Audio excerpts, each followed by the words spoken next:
Welcome to my YouTube channel. In our previous video, we had discussed about the Weisser theory, in which we are able to find out the hybridization, geometry, and structure of the various molecules constituting bond pairs, lone pairs, as well as ions in them. Now we are going to discuss about our next topic, that is d-pi p-pi bond. Now come to the definition part. What is d-pi p-pi bond? As definition clears that there is a bond between half-filled d orbital of metal with the half-filled d orbital of ligand. As the designation given to d-pi, first जो orbital metal का involve होता है वो पहले mention करना होता है और जो लिगेंड का इन्वॉल्व होता है वो बाद में. जैसे मेटल, कई बार मेटल के पास, अगर हमारे पास मेटल के पास हाफ फिल्ड पी ऑर्बिटल हो और फिर उसके साइड वाइज ओवरलैपिंग हो, तो इस केस में जो बॉन्ड मेंशन करेंगे वो कौन सा होगा? P pi bond.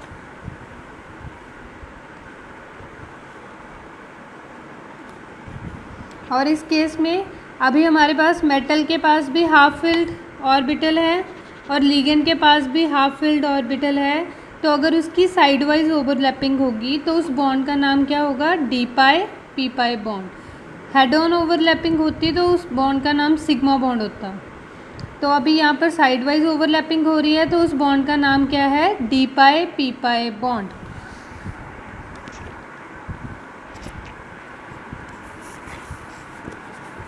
तो वैसे ही मैंने इस डेफिनेशन में लिखा है, this type of bond formed by the number of molecules and ions in such species the central atom has half filled D orbital which forms pi bond with the surrounding atom having half filled p orbital.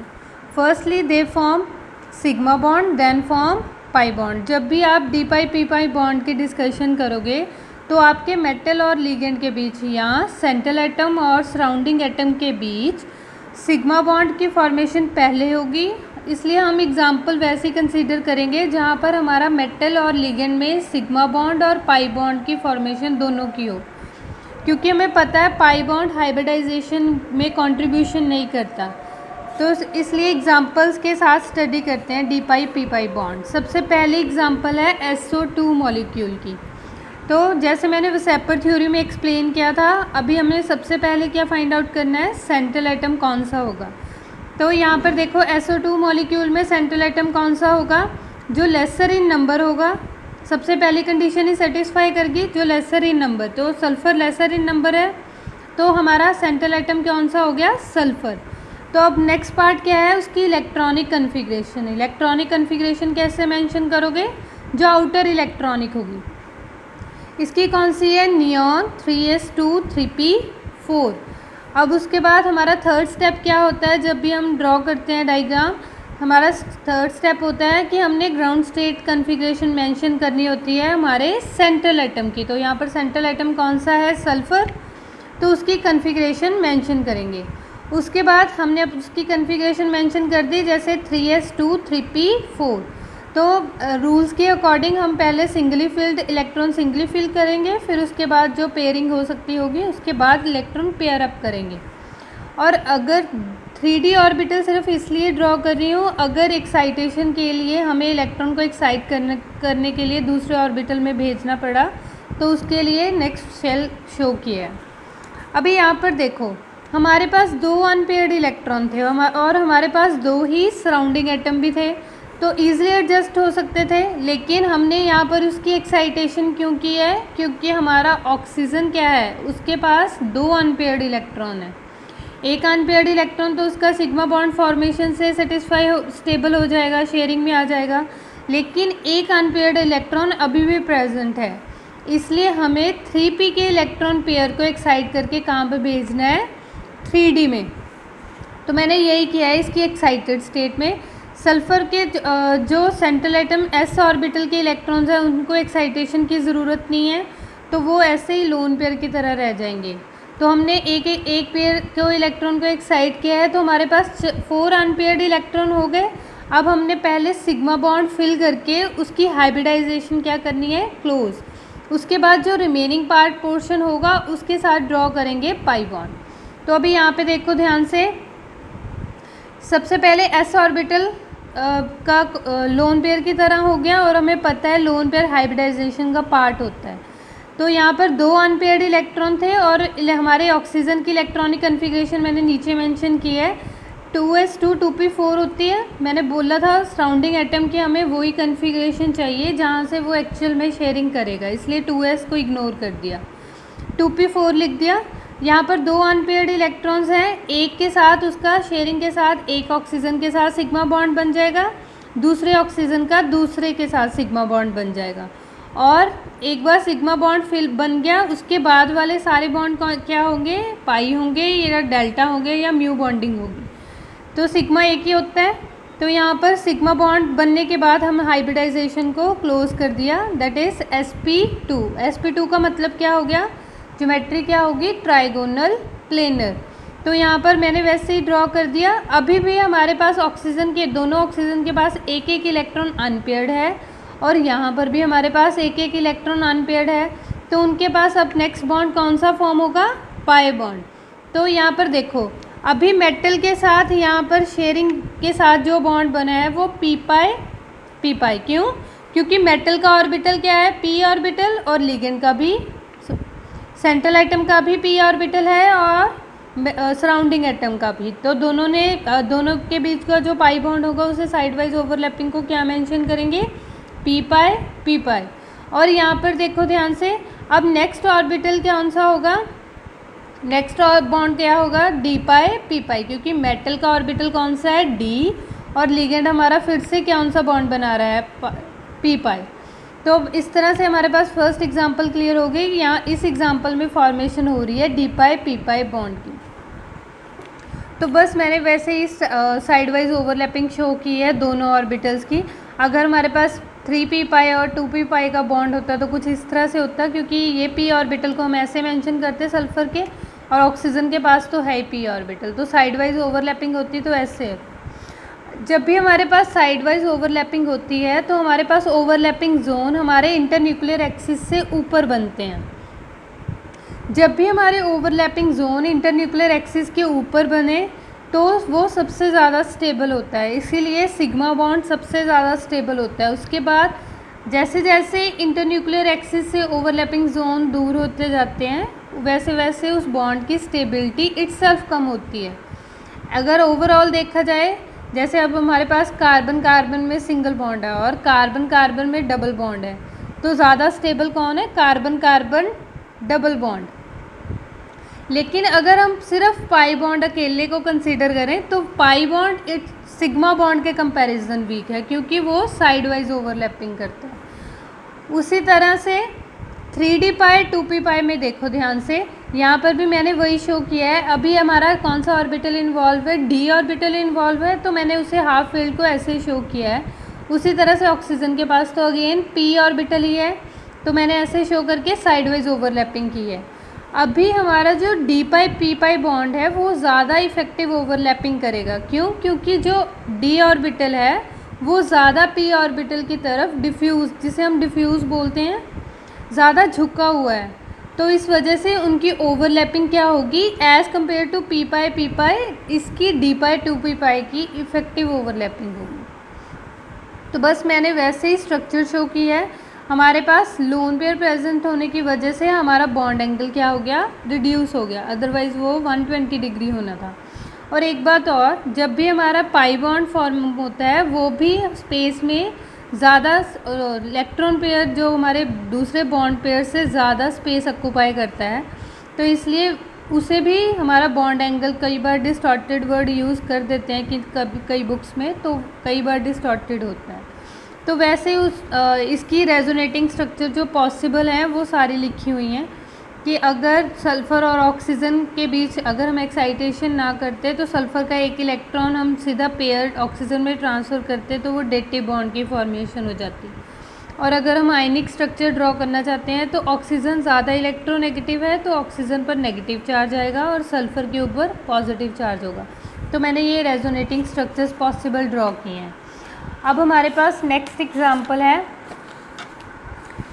POCl3 की। Next example देखो POCl3।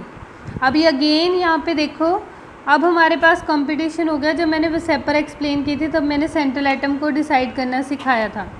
अभी हमारे पास laser इन number वाले 2 atom हो गए, phosphorus भी एक ही है और ऑक्सीजन भी एक। तो कैसे डिसाइड, कौन डिसाइडिंग फैक्टर होगा? अब हम नेक्स्ट फैक्टर कंसीडर करेंगे लार्ज इन साइज़।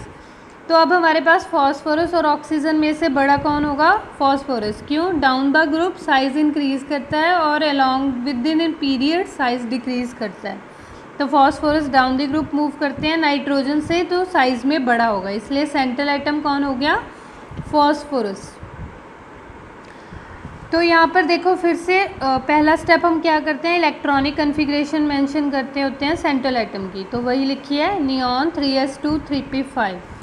उसके बाद हम मेंशन करते हैं उसकी ground state configuration 3s2 3p3 3s2 3p3 sorry. अभी यहाँ पर हम देखेंगे और हमारे सराउंडिंग एटम के साथ कितने बॉन्ड बन सकते हैं विदाउट एक्साइटेशन। अभी ध्यान से देखो, हमारे पास 3 अनपेयर्ड इलेक्ट्रॉन्स हैं, तो 3 क्लोरीन सपोज हम एडजस्ट करना चाहें तो 3 क्लोरीन हो सकते हैं, पर ऑक्सीजन के साथ भी तो सिग्मा बॉन्ड चाहिए, इसलिए हमें इस इलेक्ट्रॉन पेयर को क्या करना पड़ेगा? डी ऑर्बिटल में एक्साइट करना पड़ेगा। तो हमने वही किया, डी ऑर्बिटल में इसे एक्साइट कर दिया एनर्जी प्रोवाइड करके। अभी यहाँ पर हम क्या फॉर्म करेंगे? बॉन्ड फॉर्म करेंगे। सबसे पहले अगर हाइब्रिडाइजेशन होने के बाद सारे हाइब्रिड ऑर्बिटल सेम एनर्जी के हो जाते हैं, तो चाहे पहला बॉन्ड आप ऑक्सीजन से फॉर्म करो चाहे क्लोरीन से, इसमें कोई डिफरेंस नहीं है। सबसे पहले देखो ऑक्सीजन की कन्फिग्रेशन मैंने नीचे मेंशन की हुई है, ऐसे मैंने तीनों क्लोरीन की भी मेंशन कर दी। अब ध्यान से देखो, सबसे पहले ऑक्सीजन क्या अनपेयर्ड इलेक्ट्रॉन, एक अनपेयर्ड इलेक्ट्रॉन यहाँ पर शेयर कर दिया, तो हमारे पास किस बॉन्ड की फॉर्मेशन हो गई? सिग्मा बॉन्ड की। अभी उसके बाद वैसे ही हमने एक एक इलेक्ट्रॉन क्लोरीन का शेयर कर दिया, तीनों क्लोरीन का, तो हमारे पास किस बॉन्ड की फॉर्मेशन हो गई? Sigma bond. हमें पता है सिग्मा बॉन्ड हाइब्रिडाइजेशन का पार्ट है, इसलिए वहाँ पर हाइब्रिडाइजेशन क्या मेंशन कर दी? sp3। अब इसके बाद देखो ये सारी हाइब्रिडाइजेशन कंप्लीट हो गई। अब हमारे पास फॉस्फोरस में एक अनपेयर्ड इलेक्ट्रॉन है और ऑक्सीजन के पास भी अभी भी एक अनपेयर्ड इलेक्ट्रॉन है, तो दोनों में शेयरिंग अगर डी ऑर्बिटल में प्रेजेंट है वो इलेक्ट्रॉन, तो हमारे पास अब सिग्मा बॉन्ड एक बन गया। तो अब इसकी फॉर्मेशन होगी पाई बॉन्ड की, तो हमारे पास क्या बनेगा? डी पाई पी पाई। तो यहाँ पर जो डबल बॉन्ड की फॉर्मेशन हुई है वो क्या हुई है? डी पाई पी पाई। अभी अगेन फिर से वही ड्रॉ करने की ज़रूरत नहीं है कि हमने डिफ्यूज़ ऑर्बिटल शो करना है, वो पहली बार के लिए था। तो यहाँ पर देखो ध्यान से, POCl3 को कैसे शो करोगे? सिग्मा बॉन्ड फॉर्म हो गया और सेकंड बॉन्ड कौन सा है? Pi bond. और हमारे पास हाइब्रिडाइजेशन क्या है? sp3, तो हमारी स्ट्रक्चर क्या होगी? टेट्राहेड्रल। तो उसे टेट्राहेड्रल की फॉर्म में अरेंज कर लेंगे। ऑक्सीजन का पाई बॉन्ड है तो वैसे ड्रॉ कर दिया, और क्लोरीन अभी सिंगली बॉन्डेड है। मैंने पहले भी एक्सप्लेन किया था कि ऑक्सीजन के डबल बॉन्ड वैसे ही बिहेव करता है जैसे हमारा लोन पेयर करता है। तो हमने बॉन्ड एंगल क्या होना चाहिए था? एक्चुअल में बॉन्ड एंगल हमारा होना चाहिए था टेट्राहेड्रल का 109.5, पर यहाँ पे मैंने रीज़न मेंशन किया है double bond is occupy more space like lone pair, so electron repulsion will be takes place between phosphorus oxygen and chlorine bond, so angle get reduce। तो हमारा एंगल रिड्यूस होके कितने पे आ गया? 103.5 पर। तो अभी इस पर नेक्स्ट एग्जांपल डिस्कस करते हैं SO3 की। अब सबसे पहले SO3 की 2 स्ट्रक्चर्स डिफाइन की गई। सबसे पहली जो ये स्ट्रक्चर्स है तीनों डबल बॉन्ड के साथ, और सेकंड स्ट्रक्चर है हमारे पास सल्फ़र क्या एक डबल बॉन्ड हो और 2 डेटिव बॉन्ड हो। तो दोनों स्ट्रक्चर्स को साइड वाइज डिस्कस करते हैं और फिर बाद में जस्टिफाई करेंगे कि कौन सी स्ट्रक्चर पॉसिबल होगी। सबसे पहली स्ट्रक्चर 1 को ड्रॉ करने के लिए हमें क्या करना पड़ेगा? सबसे पहले वैसे ही जैसे हम सल्फ़र का इलेक्ट्रॉनिक कन्फिग्रेशन मेंशन करते थे, सल्फ़र का इलेक्ट्रॉनिक कन्फिग्रेशन क्या है? Neon 3s2 3p4, oxygen family से है 3s2 3p4, उसे मैंने ड्रॉ कर लिया साइड में। तो यहाँ पर अब देखो हमें ऑक्सीजन के साथ बॉन्ड फॉर्म करने हैं, तो हमारे पास जब हम इसकी ग्राउंड स्टेट कन्फिग्रेशन को ड्रॉ करेंगे तो हमारे पास 2 ही अनपेयर्ड इलेक्ट्रॉन बचेंगे, जैसे हमने SO2 एग्जाम्पल में देखा था। तो यहाँ पर फिर क्या होगा, 2 बॉन्ड तो ईजिली फॉर्म हो जाएंगे, लेकिन एक ऑक्सीजन के साथ बॉन्ड फॉर्म करने के लिए एक्साइटेशन करना पड़ेगा। और उसके बाद जो हमने लास्ट पेयर एक्साइट किया है वो क्यों किया है, क्योंकि हमारे ऑक्सीजन के पास, हर एक ऑक्सीजन के पास 2 अनपेयर्ड इलेक्ट्रॉन्स हैं, तो उनको फॉर्म करने के लिए हमने अपना लास्ट पेयर भी s ऑर्बिटल वाला भी एक्साइट करके d ऑर्बिटल में भेज दिया। तो अब हम सिग्मा बॉन्ड की फॉर्मेशन करेंगे। 3 ऑक्सीजन एटम है, तीनों ने पहले सिग्मा बॉन्ड फॉर्म किया। यहाँ पर तीनों ऑक्सीजन के साथ सिग्मा बॉन्ड फॉर्म करने के बाद हाइब्रिडाइजेशन क्लोज कर देंगे, तो क्या बनेगी sp2। अब उसके बाद अभी तीनों ऑक्सीजन के पास एक एक इलेक्ट्रॉन और है अनपेयर्ड, तो वो फॉर्म क्या होगा, एक तो p पाई बॉन्ड फॉर्म हो जाएगा, बाकी के 2 ऑक्सीजन कौन सा बॉन्ड फॉर्म करेंगे, d पाई p पाई। तो मैंने वही ब्लैक पेन से मेंशन किए हैं पाई बॉन्ड्स। तो हमारे पास हाइब्रिडाइजेशन ने हमारी ज्योमेट्री डिसाइड कर दी। ज्योमेट्री क्या होगी, ट्राइगोनल प्लेनर। तो उसी हिसाब से हमने इसको अरेंज कर लिया। अभी देखो तीनों पाई बॉन्ड फॉर्म कर रहे हैं ऑक्सीजन, तो इसलिए कोई भी डिस्टॉर्शन नहीं होगी स्पेस में, तो बॉन्ड एंगल कितना रह जाएगा, 120 डिग्री। अभी हमारे पास सेकंड स्ट्रक्चर पर चलते हैं। सेकंड स्ट्रक्चर में कैसा है, फिर से सल्फ़र का वही इलेक्ट्रॉनिक कन्फिग्रेशन मेंशन किया, नियॉन 3s2 3p4। अभी यहाँ पर क्या कर रहे हैं, सल्फ़र की इलेक्ट्रॉनिक कन्फिग्रेशन जैसे है ग्राउंड स्टेट की वैसे ही रखते हैं, sulphur in the ground state configuration 3s2 3p4 वैसे ही रख लिया। अभी हमारे पास सेकंड स्ट्रक्चर के अकॉर्डिंग क्या है कि सल्फ़र के जो 2 इलेक्ट्रॉन पेयर्स हैं वो एक एक ऑक्सीजन को जा रहे हैं, तभी डेटिव बॉन्ड की फॉर्मेशन हो रही है। तो इसका मतलब एक्साइटेशन की ज़रूरत नहीं है, यहाँ पर क्या करना पड़ेगा, ऑक्सीजन एटम के इलेक्ट्रॉन्स को पेयर अप करना पड़ेगा, क्योंकि ऑक्सीजन के इलेक्ट्रॉन को हम पेयर कर सकते हैं एनर्जी प्रोवाइड करके, जैसे हम यहाँ पर एनर्जी देते हैं in order to get excite to another orbital, ऐसे ही हमने यहाँ पर एनर्जी दी in order to get pair up. तो यहाँ पर हमने पेयर अप कर दिया, तो अगर पेयर अप कर दिया तो यहाँ पर डेटिव बॉन्ड की फॉर्मेशन होगी, क्योंकि दोनों इलेक्ट्रॉन कौन डोनेट कर रहा है इस ऑर्बिटल में, सल्फ़र। उसी तरह से सेकंड ऑक्सीजन को भी हमने पेयर अप कर दिया और दोनों इलेक्ट्रॉन कौन डोनेट कर रहा है, सल्फ़र। और लास्ट ऑक्सीजन जो बचा वो क्या करेगा, पहला बॉन्ड सिग्मा फॉर्म कर लेगा, और सेकंड यहाँ पर हम फिर से हाइब्रिडाइजेशन को क्या कर देंगे, क्लोज कर देंगे। हाइब्रिडाइजेशन अगेन क्या हो गई, sp2, क्योंकि डेटिव बॉन्ड, सिग्मा बॉन्ड और लोन पेयर तीनों हाइब्रिडाइजेशन का पार्ट होते हैं, इसलिए हाइब्रिडाइजेशन में पार्टिसिपेट करेंगे, तो हाइब्रिडाइजेशन हो गई sp2। अगेन हमारे पास ज्योमेट्री ट्राइगोनल प्लेनर ही रहेगी, तो हमारे पास सिर्फ स्ट्रक्चर का फ़र्क हो गया। स्ट्रक्चर कैसी हो गई, ऐसी सल्फ़र और ऑक्सीजन के बीच एक ऑक्सीजन के साथ डबल बॉन्ड होगा, बाकी 2 ऑक्सीजन के साथ डेटिव बॉन्ड होगा। तो ऐसे ही मैंने तीनों कंट्रीब्यूटिंग स्ट्रक्चर ड्रॉ कर ली। कैसे, अगर हम इसकी पोजीशन सिग्निफाई कर दें इसकी 1 2 और 3। अब दोनों स्ट्रक्चर्स ही हमने अपनी ऑर्बिटल के डायग्राम के थ्रू जस्टिफाई कर दी, लेकिन सबसे ज़्यादा स्टेबल स्ट्रक्चर कौन सी होगी, जहाँ पर हमारी ऑक्सीजन का डबल बॉन्ड होगा, क्योंकि जब हमने इसका स्पेक्ट्रा स्टडी किया तो हमारे पास जो बॉन्ड लेंथ आई वो सल्फ़र और ऑक्सीजन डबल बॉन्ड के ऑर्डर की आई, ना कि सल्फ़र और ऑक्सीजन के सिंगल बॉन्ड की। अगर हम इन स्ट्रक्चर को इस सेकंड स्ट्रक्चर को ध्यान से देखें तो हमारे पास एक्सपेक्टेड बॉन्ड ऑर्डर कैसा, बॉन्ड लेंथ कैसी होनी चाहिए थी, डबल बॉन्ड और सिंगल बॉन्ड के बीच की। लेकिन हमारे पास जो ओरिजिनल हम स्पेक्ट्रा स्टडी करते हैं, स्ट्रेचिंग फ्रीक्वेंसी जो IR स्पेक्ट्रा बोलते हैं, वो स्टडी करते हैं, तो वहाँ पर हमारे पास सल्फ़र और ऑक्सीजन के बीच डबल बॉन्ड जस्टिफाई होता है। इसका मतलब जो हमारी मोस्ट स्टेबल स्ट्रक्चर होगी वो स्ट्रक्चर 1 होगी, ना कि स्ट्रक्चर 2। तो अभी हमारे पास नेक्स्ट एग्जांपल देखो।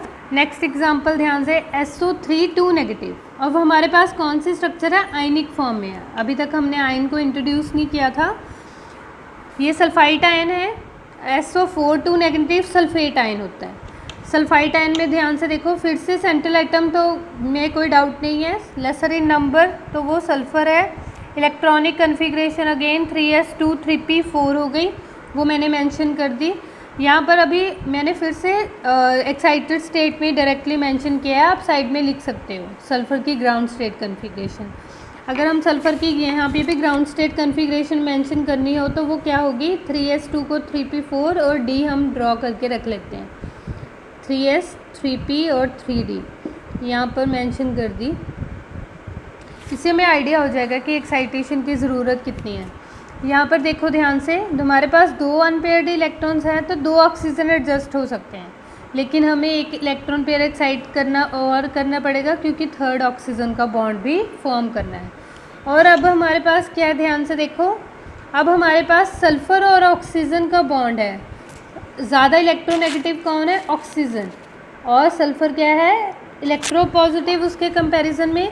और अब मैंने पिछली वीडियो में भी डिस्कस किया था, जब भी हमारे पास आयनिक मेंशन आयन्स इंट्रोड्यूस होते हैं तो अगर नेगेटिव आयन हो तो वो नेगेटिव कहाँ पे एडजस्टमेंट करते हैं, जहाँ पर इलेक्ट्रोनेगेटिव एटम के पास।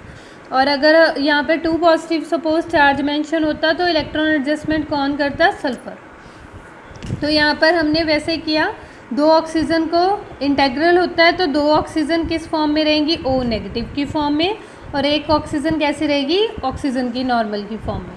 O नेगेटिव का मतलब 1 इलेक्ट्रॉन एक्स्ट्रा, तो ये 2p5 हो गए और ये 2p4 की फॉर्म में है। तो वैसे ही हमने क्या किया, सिग्मा बॉन्ड फॉर्म करना स्टार्ट कर दिया। O नेगेटिव के साथ, ये वाली O नेगेटिव के साथ सिग्मा बॉन्ड फॉर्म हुआ, सेकंड वाली ऑक्सीजन के साथ सिग्मा बॉन्ड फॉर्म हुआ, और थर्ड वाली ऑक्सीजन के साथ सिग्मा बॉन्ड फॉर्म हुआ। तीनों के साथ एक बार सिग्मा बॉन्ड फॉर्म हो गया और एक हमारा लोन पेयर है, और हाइब्रिडाइजेशन क्या हो गई, sp3। हमारे पास एक अनपेयर्ड इलेक्ट्रॉन बचा और यहाँ पर भी एक अनपेयर्ड इलेक्ट्रॉन है, तो वहाँ पर अभी क्या फॉर्म होगा, डी पाई पी पाई बॉन्ड, डी पाई पी पाई बॉन्ड। तो यहाँ पर अगेन वही एग्जांपल हो गई। अब हमारे पास हाइब्रिडाइजेशन क्या है, sp3, तो हम उस मॉलिक्यूल को कैसे एडजस्ट करेंगे, टेट्राहेड्रल की फॉर्म में। तो हमारे पास 2 ऑक्सीजन नेगेटिव की फॉर्म में, एक डबल बॉन्ड और एक हमारे पास लोन पेयर होगा। लोन पेयर की वजह से हमारे पास वर्ड क्या इंट्रोड्यूस हो जाएगा, डिस्टॉर्टेड टेट्राहेड्रल, और बॉन्ड एंगल रिड्यूस हो जाएगा एक्चुअल 109.5 से। अब हमारे पास नेक्स्ट एग्जांपल है SO4 2 नेगेटिव की। SO4 2 नेगेटिव का ध्यान से कुछ देखो, यहाँ पर अगेन हमारे पास सेंट्रल एटम कौन सा है, सल्फ़र। मैंने वैसे ही कन्फिग्रेशन मेंशन कर दी। अभी यहाँ पर देखो, हमारे पास 4 ऑक्सीजन थे, मैंने 2 ऑक्सीजन को ऊपर शो किया है, 2 ऑक्सीजन को नीचे शो किया है, और सल्फ़र को सेंटर में रखा है।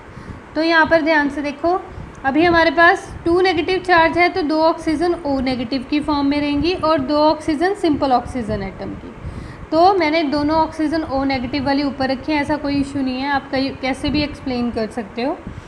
तो यहाँ पर ऑक्सीजन एटम की कन्फिग्रेशन लिख ली। अभी यहाँ पे सिग्मा बॉन्ड फॉर्म करना है, तो सिग्मा बॉन्ड कैसे, चारों का पहले सिग्मा बॉन्ड फॉर्म करो, O नेगेटिव के साथ, दूसरे O नेगेटिव के साथ, थर्ड ऑक्सीजन के साथ, फोर्थ ऑक्सीजन के साथ, और हाइब्रिडाइजेशन क्या हो गई, क्लोज हो गई। हाइब्रिडाइजेशन क्या आई है हमारी, sp3। तो उसके बाद जो 2 अनपेयर्ड इलेक्ट्रॉन बचे हैं, और अब हमारे पास 2 अनपेयर्ड इलेक्ट्रॉन ऑक्सीजन में भी हैं, तो कौन से बॉन्ड की फॉर्मेशन हो गई, डी पाई पी पाई बॉन्ड की। और हमारे पास अगर हमने इसकी स्ट्रक्चर ड्रॉ करनी हो तो वो कैसी होगी, 2 ऑक्सीजन O नेगेटिव की फॉर्म में, 2 ऑक्सीजन के साथ डबल बॉन्ड होगा। लेकिन हमारे पास हमने क्या स्टडी किया, जब हम इसका स्पेक्ट्रा स्टडी किया तो इसका बॉन्ड, हमारे पास बॉन्ड लेंथ इसका 150 पिकोमीटर आता है। एक्चुअल में अगर हम देखें कि सल्फ़र और ऑक्सीजन में सिंगल बॉन्ड हो तो 170 पिकोमीटर होना चाहिए था, और अब सल्फ़र और ऑक्सीजन में 149 पिकोमीटर होना चाहिए था। यानी कि हमारे इस मॉलिक्यूल में हमें 2 तरह की बॉन्ड लेंथ मिलनी चाहिए थी, लेकिन हमारी रेजोनेटिंग स्ट्रक्चर्स में क्या है, सारे ऑक्सीजन्स के ऊपर partial double bond character introduce होने की वजह से हमारा बॉन्ड एंगल इन दोनों के बीच का हो गया। दैट इज़ हमारे पास बॉन्ड लेंथ कहाँ पर आकर रुकी, 150 पिकोमीटर। तो हमारी एक्चुअल स्ट्रक्चर ये होगी, क्योंकि यही स्ट्रक्चर हमारी इस बॉन्ड लेंथ को जस्टिफाई करेगी। अभी हमारे पास नेक्स्ट एग्जांपल है क्लोराइड आयन की, दैट इज़ ClO2 नेगेटिव। यहाँ पर भी हमने कन्फिग्रेशन, सबसे पहले सेंट्रल एटम तो हमें पता ही है क्लोरीन है, यहाँ पर मेंशन किया है नियॉन 3s2 3p5 उसकी कन्फिग्रेशन। यहाँ पर हम क्लोरीन की एक्साइटेड स्टेट कन्फिग्रेशन मेंशन कर रहे हैं। दैट इज़ 3s2 3p4 और एक इलेक्ट्रॉन हमने एक्साइट करके डी ऑर्बिटल में रख दिया। अभी यहाँ पर सिग्मा बॉन्ड की फॉर्मेशन हुई O2 नेगेटिव, मतलब एक ऑक्सीजन नेगेटिव चार्ज में होगी और एक ऑक्सीजन नॉर्मल होगी। तो यहाँ पर एक ऑक्सीजन के साथ हमारा सिग्मा बॉन्ड फॉर्म हुआ, फिर दूसरी ऑक्सीजन के साथ सिग्मा बॉन्ड फॉर्म हुआ और हाइब्रिडाइजेशन क्लोज कर दी, क्योंकि ये दोनों क्या हो गए, लोन पेयर की तरह एक्ट करने लग गए। तो लोन पेयर हाइब्रिडाइजेशन का पार्ट है, तो sp3 हाइब्रिडाइजेशन। और यहाँ पर हमारे पास एक अनपेयर्ड फिर भी इलेक्ट्रॉन रह गया और हमारी ऑक्सीजन के साथ कौन सा बॉन्ड फॉर्म करेगा, डी पाई पी पाई बॉन्ड। और हमारे पास स्ट्रक्चर कैसी होगी इसकी, टेट्राहेड्रल होगी। हाइब्रिडाइजेशन, दो लोन पेयर शो करने हैं, एक डबल बॉन्ड और एक ओ नेगेटिव। तो इसकी ज्योमेट्री एंगुलर ज्योमेट्री है, क्योंकि और शेप क्या है हमारे पास, वी शेप है। मैंने बोला था जब भी हमने शेप मेंशन करनी है मॉलिक्यूल्स की, तब हम लोन पेयर्स को क्या कर देते हैं, इग्नोर कर देते हैं। और लोन पेयर के तो ये शेप क्या रह गई, V shape. Again bond angle 109.5 से कम होगा, क्योंकि यहाँ पर लोन पेयर रिपल्शन इंट्रोड्यूस हो गई है। और नेक्स्ट एग्जांपल देखो, अभी जिनोन ऑक्साइड की है, जिनोन OF4। यहाँ पर जिनोन के आउटर इलेक्ट्रॉनिक कन्फिग्रेशन, जिनोन क्या है हमारे पास, नोबल गैस है, इनर्ट गैस नहीं है। इनर्ट गैस वो गैसेस हैं जो किसी के साथ भी इंटरेक्ट नहीं करती, जैसे हीलियम हो गया, नियॉन हो गया, और ये दोनों इनर्ट है, बाकी की सारी नोबल गैसेस हैं। 5s2 5p6। यहाँ पर हमने कन्फिग्रेशन को एक्साइटेड स्टेट में मेंशन किया, आप साइड में से ग्राउंड स्टेट में मेंशन करके चेक कर सकते हो। क्योंकि सारी कन्फिग्रेशन ही पेयर अप है, तो बॉन्डिंग पॉसिबल ही नहीं थी, इसलिए हमें एक्साइटेशन करना पड़ेगा। एक इलेक्ट्रॉन पेयर को ऐसे ही रखा और 3 इलेक्ट्रॉन पेयर्स को एक्साइट कर दिया। तो हमारे पहले बॉन्ड फॉर्मेशन देखते हैं। यहाँ पर हमारे पास ऑक्सीजन एटम है, ये फ्लोरीन की 4 फ्लोरीन एटम है और एक फ्लोरीन एटम मैंने ऊपर शो किया है। 3 फ्लोरीन एटम नीचे हैं और एक ऊपर शो किया हुआ है। यहाँ पर देखो, सबसे पहले सिग्मा बॉन्ड फॉर्म होगा, सबके साथ सिग्मा बॉन्ड फॉर्म करने के बाद हाइब्रिडाइजेशन क्लोज हो जाएगी। हाइब्रिडाइजेशन क्या मेंशन करोगे, sp3d2, क्योंकि लोन पेयर हाइब्रिडाइजेशन का पार्ट है। तो हमारे पास ज्योमेट्री कैसी हो गई, ऑक्टाहेड्रल की फॉर्म में। उसके बाद एक ऑक्सीजन के पास अभी भी हमारे पास अनपेयर्ड इलेक्ट्रॉन बचा हुआ है और एक इलेक्ट्रॉन हमारे पास अनपेयर्ड हमारे जिनोन में भी है। तो दोनों की जब पाई बॉन्ड की फॉर्मेशन होगी तो बॉन्ड कैसा होगा, डी पाई पी पाई बॉन्ड, डी पाई पी पाई बॉन्ड। तो यहाँ पर वैसे ही मैंने स्ट्रक्चर मेंशन किया है, ऑक्टाहेड्रल स्ट्रक्चर होगी। डिस्टॉर्टेड वर्ड यूज़ कर सकते हैं लोन पेयर इंट्रोड्यूस होने की वजह से, डिस्टॉर्टेड ऑक्टाहेड्रल। यहाँ पर आप लोन पेयर और पाई बॉन्ड को कोई सी भी पोजीशन दे सकते हो, क्योंकि सारे के सारे बॉन्ड एंगल 90 डिग्री के हैं, इसलिए मैंने ये वाली पोजीशन दे दी। यहाँ पर नेक्स्ट एग्जांपल देखो, जिनोन O2F2। ये लास्ट एग्जांपल है इस वीडियो की। यहाँ पर देखो इलेक्ट्रॉनिक कन्फिग्रेशन हमारे पास क्या है, 5s2 5p6 अगेन मेंशन कर दी। फिर हमने उसकी इलेक्ट्रॉनिक कन्फिग्रेशन मेंशन की। अभी हमारे पास सारे के सारे इलेक्ट्रॉन क्या थे, पेयर अप थे, तो कोई भी सराउंडिंग एटम के साथ बॉन्ड फॉर्म नहीं हो सकता था, इसलिए एक्साइटेशन करने के बाद हमारी excited state configuration directly mention की है। अगेन यहाँ पर एक लोन पेयर है और बाकी के सारे इलेक्ट्रॉन एक्साइट कर दिए। तो यहाँ पर हमारे पास ऑक्सीजन 2 हैं और फ्लोरीन भी 2 है ना। तो यहाँ पर मैंने मेंशन कैसे किया, देखो ध्यान से, 2 ऑक्सीजन पहले लिखे हुए हैं, फिर फ्लोरीन मेंशन किए हैं। तो सबसे पहले 2p4 की कन्फिग्रेशन में ऑक्सीजन है और 2p5 की कन्फिग्रेशन में फ्लोरीन है। सबसे पहले सिग्मा बॉन्ड फॉर्म किया सबके साथ, तो हमारे पास हाइब्रिडाइजेशन क्लोज होने के बाद क्या बनी, sp3d, क्योंकि p3d में तो ऐसा हो गया कि चारों के चारों सिग्मा बॉन्ड इन्वॉल्व हो गए और s ऑर्बिटल में हमारा लोन पेयर है। तो हाइब्रिडाइजेशन sp3d की वजह से हमारे पास स्ट्रक्चर क्या हो गई, ज्योमेट्री जिसे बोलते हैं ट्राइगोनल बाइपिरामिडल। तो ट्राइगोनल बाइपिरामिडल की फॉर्म में अरेंज कर दिया। अभी भी हमारे 2 ऑक्सीजन के पास अनपेयर्ड इलेक्ट्रॉन है और हमारे जिनोन के पास भी 2 अनपेयर्ड इलेक्ट्रॉन है। तो उनके शेयरिंग के बाद हमारे पास 2 डी पाई पी पाई बॉन्ड फॉर्म हो गए। तो दोनों ऑक्सीजन के पास पाई बॉन्ड की फॉर्मेशन हो गई। अब हमने इसको एक्सियल पोजीशन ही क्यों दी है, क्योंकि बेंट रूल के अकॉर्डिंग हमारा जो ज़्यादा इलेक्ट्रोनेगेटिव एटम होता है वो कौन सी पोजीशन लेता है, एक्सियल पोजीशन, क्योंकि एक्सियल पोजीशन में क्या होता है, लेस एस करेक्टर होता है। ये इसमें कौन से हाइब्रिडाइजेशन इन्वॉल्व है, PZ DZ स्क्वायर। तो इसका मतलब यहाँ पर एस करेक्टर मिनिमम है, तो हमारा इलेक्ट्रोनेगेटिव एटम वही पोजीशन बेंट रूल के अकॉर्डिंग ऑक्यूपाई करता है जहाँ पर लेस एस करेक्टर हो। तो इसी वजह से हमारे पास ये वाली स्ट्रक्चर प्रेफरेबल होगी, ना कि इक्वेटोरियल पोजीशन असाइन की हुई फ्लोरीन की।